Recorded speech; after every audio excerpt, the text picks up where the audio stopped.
part of Operation Artemis, I was deployed to the Pomona Fairplex Emergency Intake Site in California to help HHS, Office of Refugee Resettlement, reunite children with sponsors in the United States.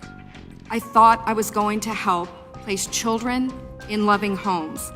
Instead, I discovered that children are being trafficked through a sophisticated network that begins with recruiting in home country, smuggling to the U.S. border, and ends when ORR delivers a child to a sponsor.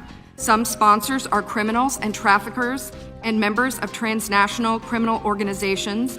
Some sponsors view children as commodities and assets to be used for earning income. This is why we are witnessing an explosion of labor trafficking. Now, whether it's intentional or not, it could be argued that the United States government has become the middleman in a large-scale, multi-billion-dollar child trafficking operation that is run by bad actors seeking to profit off of the lives of children. God's children are not for sale. Call the Judiciary Committee, who has authority over the border crisis and the innocent children who are being trafficked by the cartels, at 202-225-6906. Tell them to secure the border.